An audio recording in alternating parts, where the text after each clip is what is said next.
So welcome to another episode of Freedom Nation for Beginners. Today we're going to be talking about, from the beginning, what exactly it is that Freedom Nation is and why it is. Over the next 15 years, we will experience more change than in all of human history to date. By 2030, 8.5 billion people will walk the earth.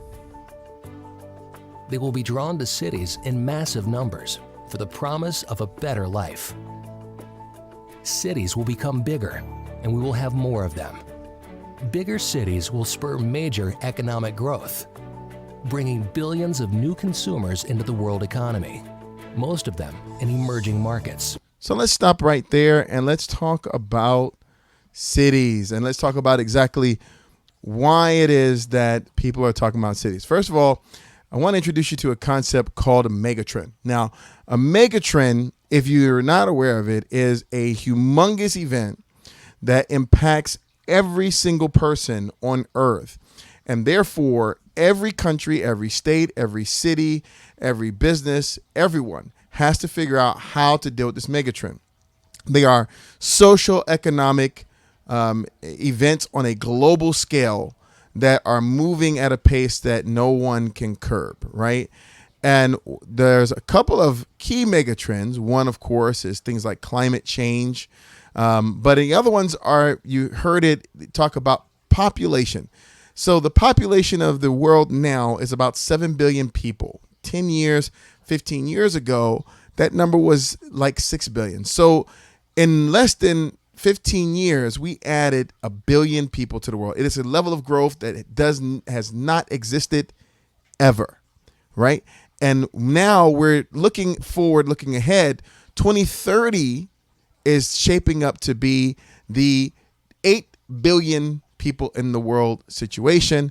And because our fertility rates are going down, but the length of time that people live is getting a little bit longer, there are basically an expectation anywhere between 9.5 to 11 billion people on the planet Earth by 2050.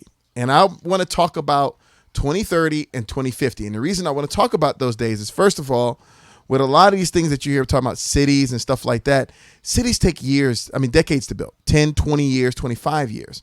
So anyone targeting to fix a problem of this scale has to do so at a massive level. And I'm going to show a couple more. We're going to share a couple more videos together and just, short skips and pieces of it so that we don't occupy up that much time just watching videos together. But just to kind of give you the thought pattern behind Freedom Nation. But before we go into it, I'd like to explain to you something about Freedom Nation that you might not know.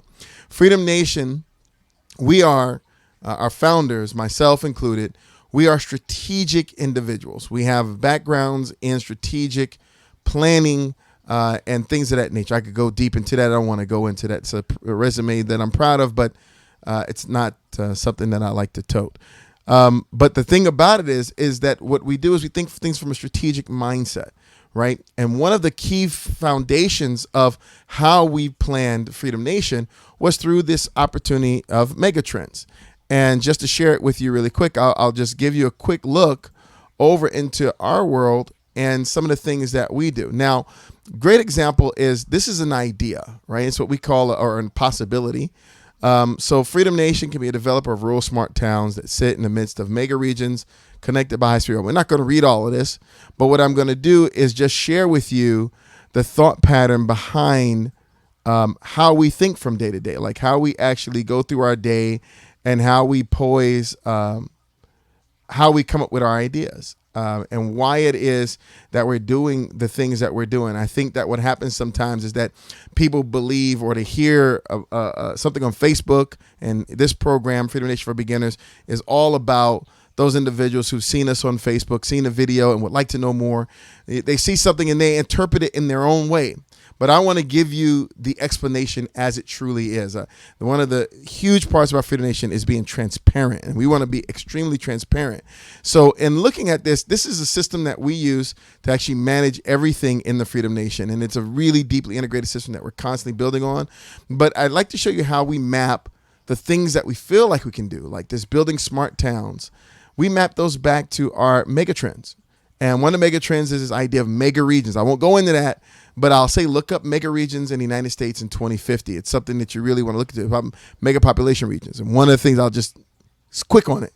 Southeast, right around Atlanta, Savannah, this whole area where we're building now is considered to be the African American mega region of the future, right? Which is not because we're just geared towards African Americans, because we're actually not, but we are African American founders, and we particularly like our families to be around people who are inviting, welcoming, and loving to them. Hey, everyone does. All right, global population will double by 2050. That's another thing. And there's a little data that we pull on it. We keep this, but then there's this idea, right? And I don't know if you can see that in the view, but there's this idea that the large single family home in Georgia. Now that's the idea that we could actually build Freedom Institute as this humongous space in Freedom Village in Georgia. And we start to groom that idea in that project, and we start to work it. And this is actually the building that we're actually building now at Freedom Nation. So this is very real, very pungent, very active type stuff. This is not things that we just came up with out of nowhere. But I'd also like to share this with you. And in sharing this is the outcome. So you have these mega trends, population growth, this and that, blah, blah. And then you come up with these ideas, possibilities, things that can happen. And then you come up with these ideas from the possibilities. And I've said in the past that this is the brainchild of Dr. Howard Rashid, may God be blessed with him, who passed away after handing me this model of his on how to actually address megatrends and come up with innovative ideas that can actually work, right? And one of them was this, this idea of megatrends, possibilities, ideas. And the idea wasn't unique to us. This idea of building a city was more about the crossroads of things, right?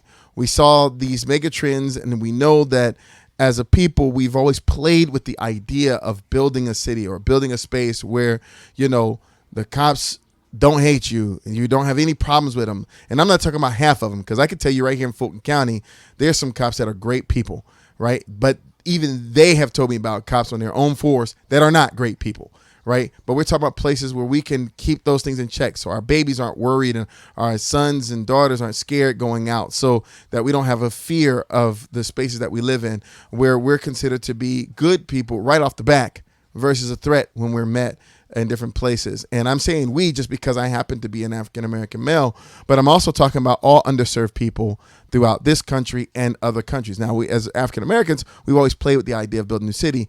But when I saw this several years ago, this was a thing. This one is from 2017, but there's been other articles. And I started tracking new city development years ago. So why hundreds of completely new cities are being built around the world? Something in Forbes. I'd also like to share with you something else. These real cities are real, right? So they're actually happening.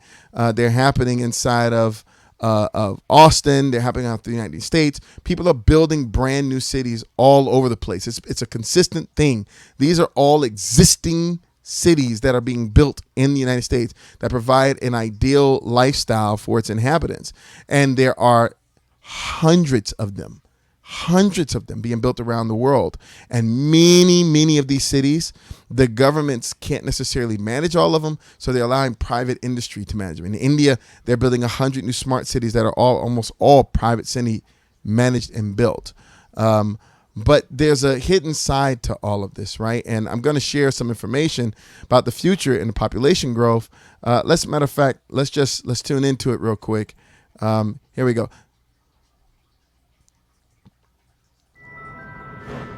We are in a race. The race is against time. We have to build cities. We need them, but we have to make them in a different way. We need a wave of innovation, not only for our way of life, but also the planet. The consequences would be enormous if we lose this battle.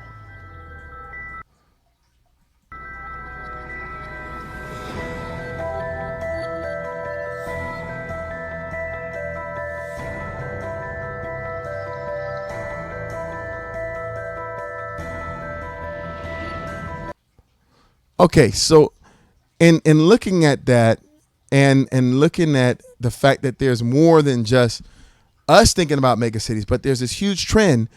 We're faced with the reality, and that is, and matter of fact, let's look a little bit deeper. I want you to understand how big the whole thing is, right? I want you to understand that it's not even just about building new cities. There are people building new cities to test out what it means to build new cities. That's how big the initiative is, right?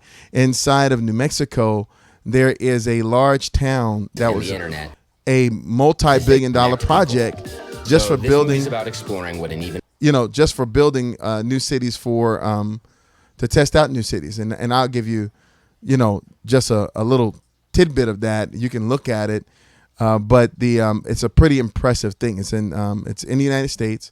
It's in New Mexico. We typically hear about new city development inside of China, so forth and so on, whatever. I'm gonna tell you what we don't hear about. You never hear about an African American building an organization to build cities. And I'll tell you what you really don't hear about. You don't hear about people talking about building cities in partnership with those people who actually build. That's something that's really, I'm going to tell you, it's unheard of. I'm having a little bit of hold on one of the videos. It's paused, but here we go. Let me share it with you now. It'll have all the makings of a modern city. High-rise buildings, suburbs, schools, tree-lined streets. But the streets will be traveled by driverless cars. Buildings testing energy sources of the future. The entire city wired by the Internet of Things. This private enterprise is called the Center for Innovation Testing and Evaluation, or CITE. And the site of this city, southwestern New Mexico, between Deming and Las Cruces, and about 30 miles. So that's just one thing to tell you. You want to create. It's not just us. Ooh, commercials. It's not just us. We're not the only ones thinking of city. But also, I'll even tell you that I spent about 3 years traveling the world looking at brand new city projects. We've never done this before. We've never tackled new cities. Now, African Americans built new cities in 1917, 1907, late 1800s. But those were small, very small in comparison to the scale of what people are trying to attempt now. And, quite frankly, we see the crossroads of an opportunity. I'm not going to take the opportunity right now. I'll share with you another piece that about a place I visited called New Sungdo. This is the sound of a garbage truck in Taipei, a subway in Seoul, 3:30 in Santiago, Auckland, Singapore, Copenhagen, Los Angeles, Sydney, London, Nairobi, Venice, Shenzhen, Kuwait City, Mumbai, and Songdo. That's in South Korea.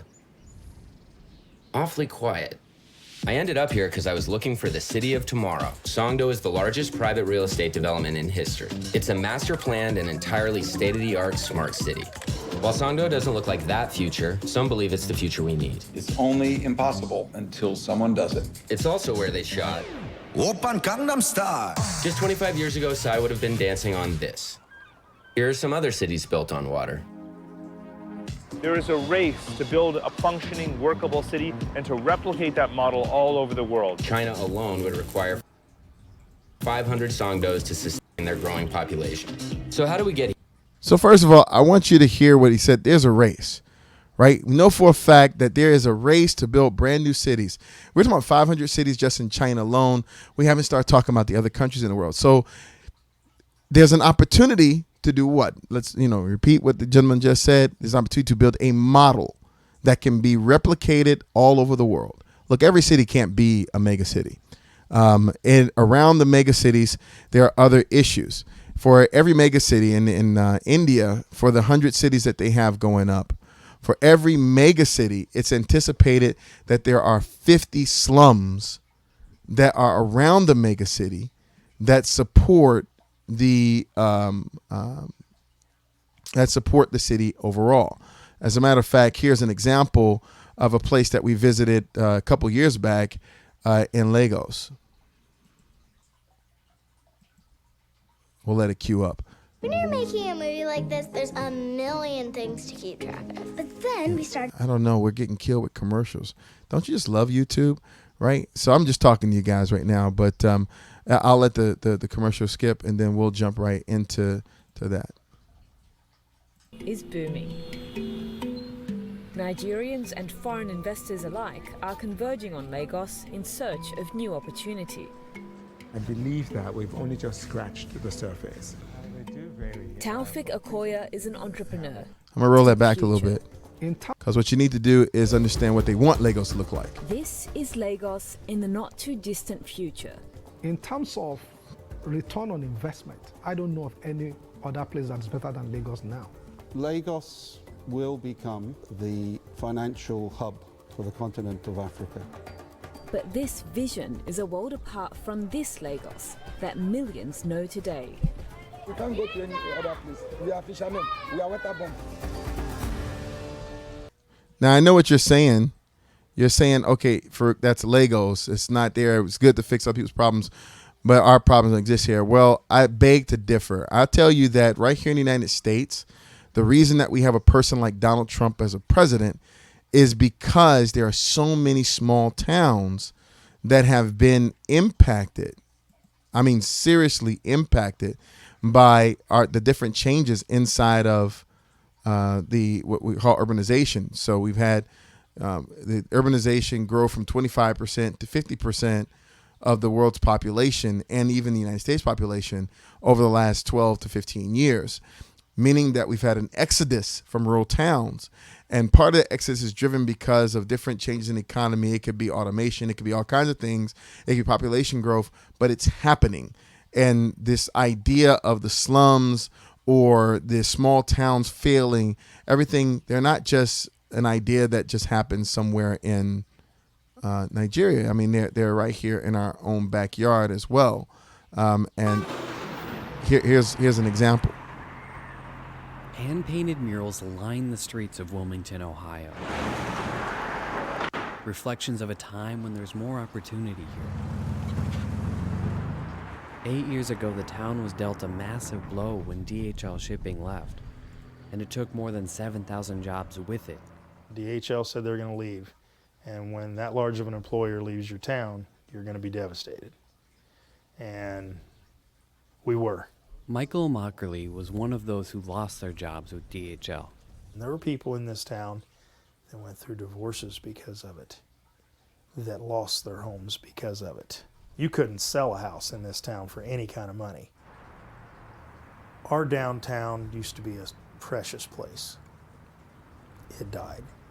It died. A lot of people left the city.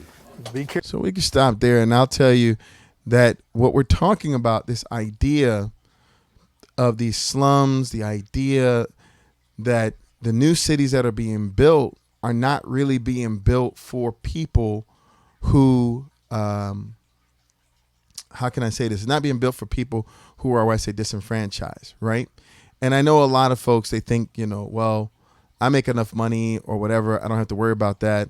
And some people think they do, but out of this whole population growth thing, I'll tell you some of the other trends. And this is all getting to a certain point, but I'll tell you some of the trends that we were following in order to do that. And that was about the wealth gap and understanding the limitations of those people who could afford to live in these new towns. And, for most people inside everybody in the United States, as well as other countries, you go down here to Sanby, which is a big new town. They literally, incorporated a whole new city of Chattahoochee Hills, had a new town built. This town is the small price for a 2-bedroom home is $600,000, right? I mean, these towns are not being built. When things happen, people take the opportunity to do other things. So when people are building these big towns, they take the opportunity also to weed out people of low income and people of what they might consider undesirable backgrounds, social, racial, or any other profile that doesn't fit in this ideal space. Basically, you're taking this huge loan out and you're doing this. So one of the things that I want you to be aware of, and one of the things that we were aware of in the idea of thinking through Freedom Nation, what should it be? How do we build this new city building company? It's something brand new. It should be brand new. We also considered the impact of the population growth and exactly next what 20 it meant. years will see the world's population reach 8 billion. And for the first time in human history, most will not live in poverty.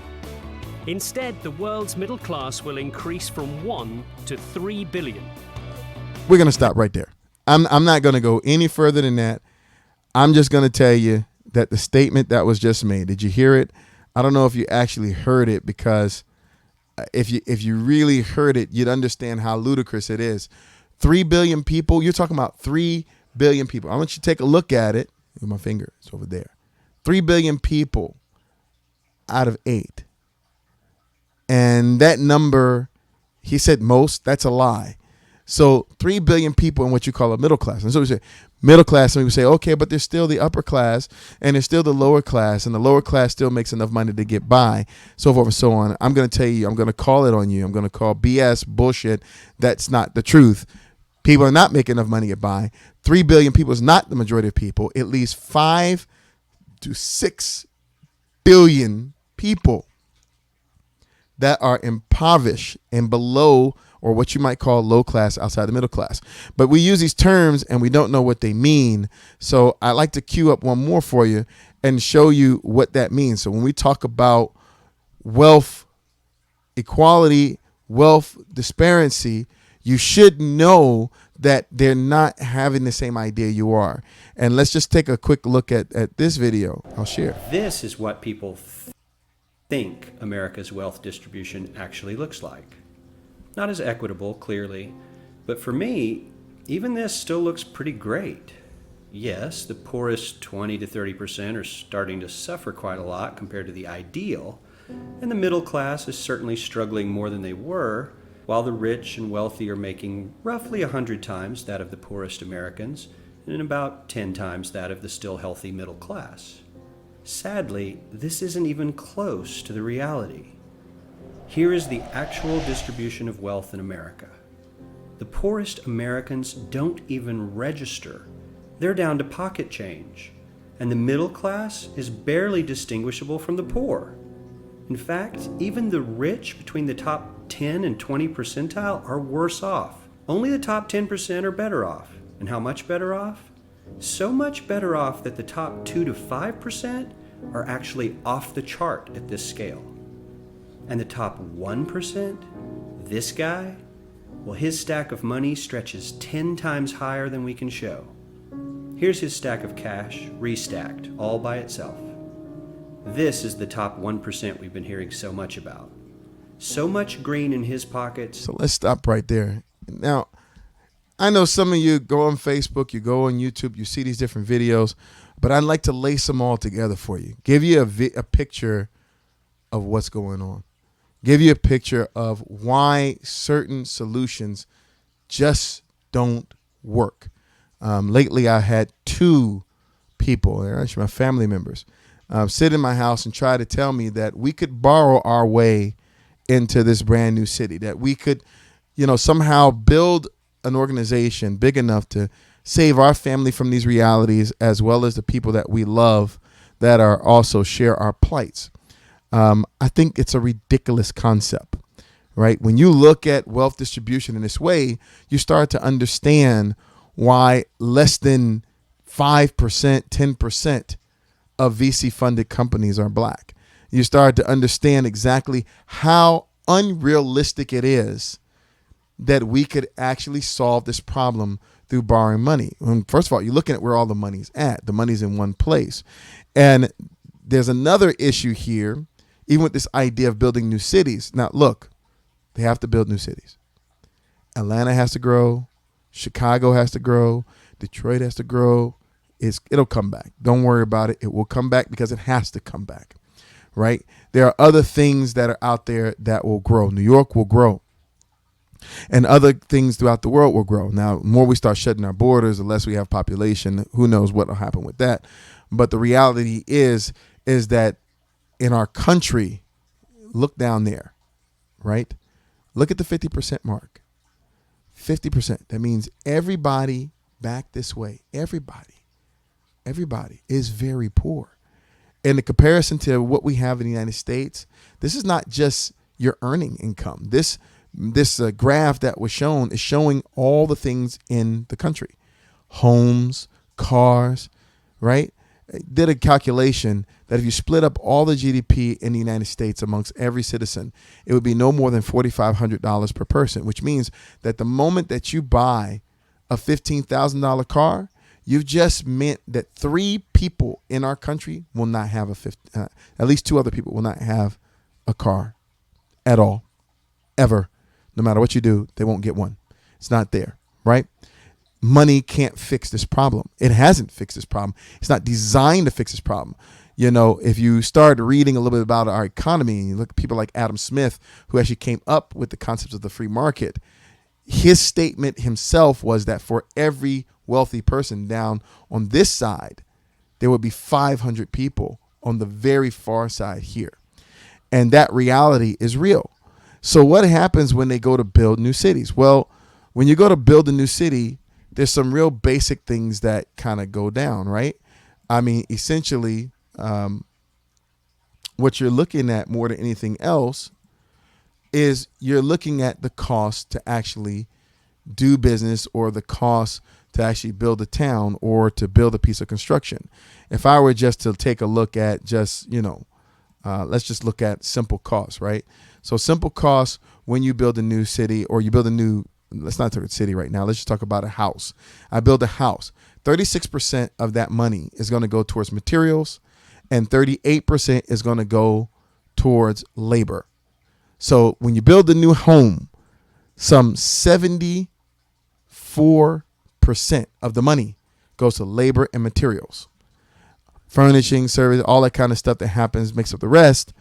And then you, as the buyer, are indebted. Now, what happens to those individuals that are at that big, long gap at the end? Those people who don't make that much money. Those people who are not making that much money end up having to be the workers that take care of something in this labor situation and all that kind of stuff. So they're the ones who suffer from everything that's going on. They are the hard workers.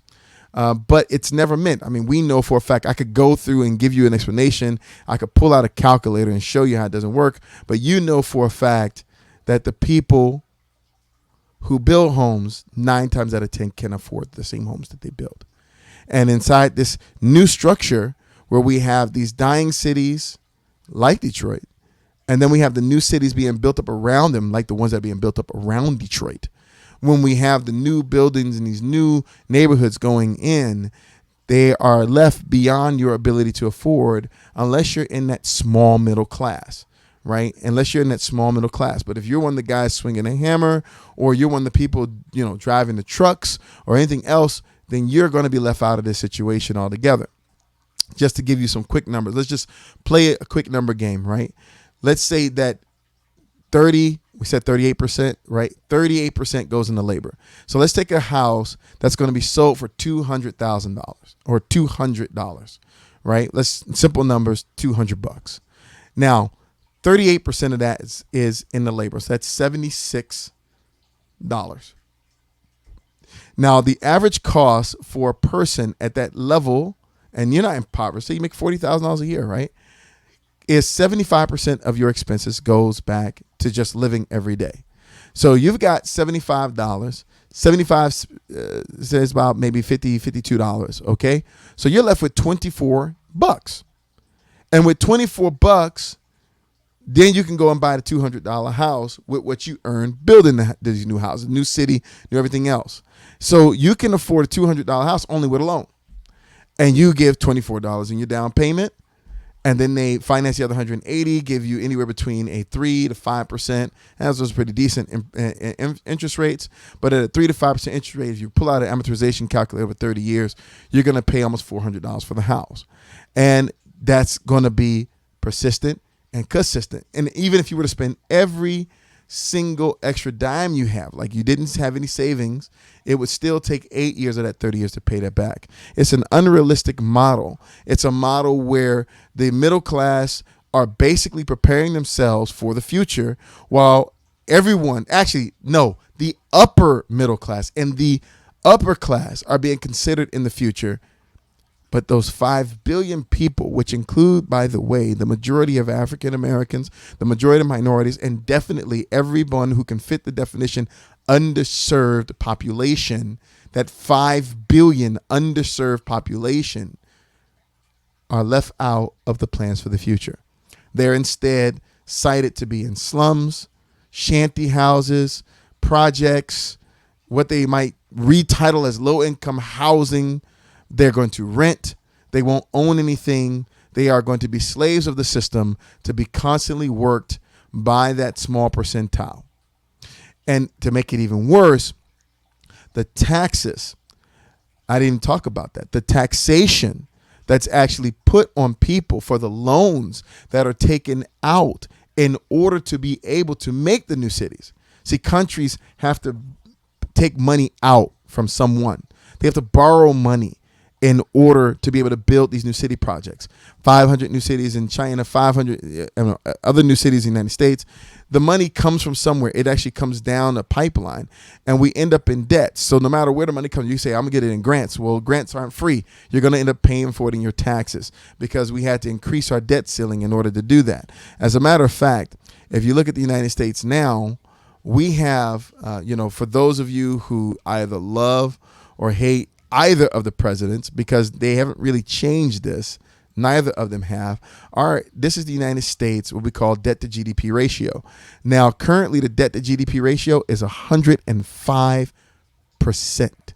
It means that we owe more money than the entire country is worth. How are we paying this back? We're paying this back with what we call promissory notes and interest payments. So we pay the interest on the loans with our taxes and the revenue that the government makes from us. And then we give bonds to be able to borrow more money. So we basically say, here's an IOU that things will get better and we'll keep paying you. So you are right now being indebted far into the future by your government by this model. So not only does the model not care for some majority of the people on the earth, majority of people in your country, but the model also further indebts those individuals to pay back those debts for a very long period of time.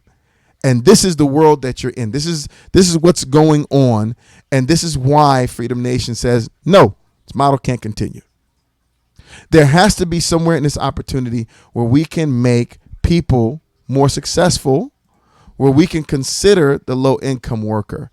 There has to be a way where we can build cities cheaper and we can elevate the workers so they are the primary benefactors of what they build. And that's what we are, and that's what we've done. And this is an article you can find on Freedom Nation website, freedomnation.me, and you can look under updates. And the article talks about converting the laborer here, this kind of laborer, into the kind of people, and these are actual shots, right? These are actual Freedom Nation people down in Brazil. These are our machines that we purchased recently in order to build brick inside of the communities. But these are actual Freedom Nation people solving real problems. We were actually here in China buying PVC piping for the houses, at a low rate and reducing our costs. We were actually buying land. That's actually me and my two brothers that founded Freedom Nation, sitting there in front of the 205 acres we bought at Freedom Village when we first brought it. And here are some scenes from our first boot camp where we're actually training the individuals who are building those houses, right? We're training them to be the benefactors of the cities they build, right? They go in, they build their house first. Can I say that again? Can I say that again? They go in and they build their house first. And when they finish their house, they don't owe anyone anything on it. Who is building cities in that way? How beneficial would the model like that be? And it exists and it's real and it's happening now. And I don't know what I can do to tell people to be a part of it, but except to just continue to educate. Now, looking back, this is a full program, by the way, guys. This is 30 minutes, 40-minute program. I hope you weren't expecting some small little YouTube video. Not for this, not for explaining something so big, so large. There's going to be multiple episodes of it. But I just wouldn't serve us justice if we just had the quick little, word shoot across the screen and then all of a sudden, that's all you get. Instead, we want to really educate you about what's going on with the Freedom Nation and why it exists. It is a model. It is a model that is meant to change how we build cities. It changed how we do what we do. It is meant to address a real issue that impacts us all.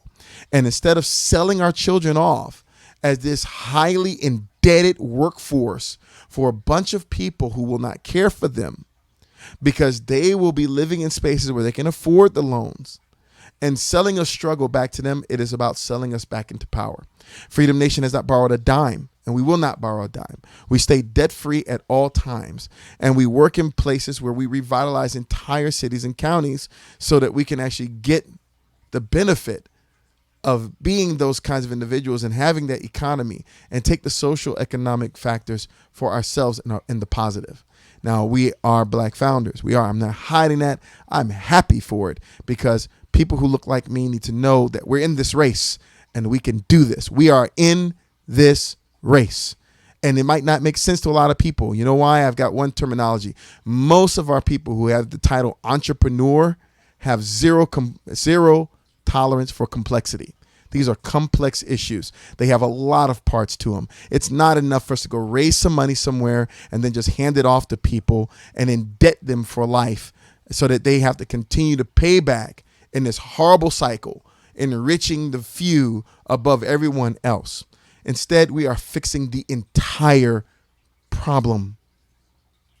And we're inviting people to do it with us. So I'm going to leave that with you. I'm going to kind of cut it off here. Look over here, and I have a problem with where to point sometimes because of the way the screen is. But bam, there it goes. If you look down, freedomnation.me/apply. This is where you go to apply to be part of the Freedom Nation. There are several ways to get in, right? There is the sweat equity concept. There is the become a maker and build and manufacture, and we'll educate you and teach you through Freedom Institute how to build wonderful things that make us have the perfect society. And then also there's the traditional buying way, but buying with our zero interest loans that we have. And they're not loans in the sense of some big wad of money. No, we built the house inexpensive. The debt is reduced because the workers work for your payments, and they're all in agreement that we'll take your payment over time, and there's no outlay of cash in the beginning, so we don't incur any debt. So if you want to live in a debt-free space, if you want to be free of these issues, you're still going to be connected to the country, okay? Don't get me wrong. We'll have to pay taxes. But if you want better control over it, if you want to benefit more from it, if you want to get out of this, then Freedom Nation is a place that you should be looking into. And the first thing you should do is type freedomnation.me/apply inside your browser. The next thing I'll also tell you is that if you're an organization or if you're a small town or you're involved in a small town, you need to understand that our model is a debt-free city building and city rejuvenation model that works. That is working.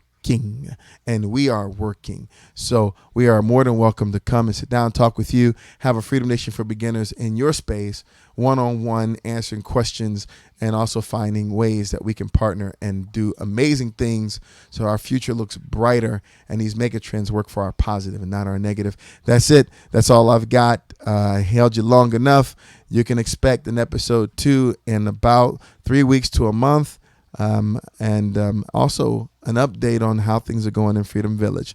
Until then, for all my brothers and sisters out there, I'll give you every welcome goodbye, good night, see you later, uhuru, undugu, shalom, assalamu alaikum.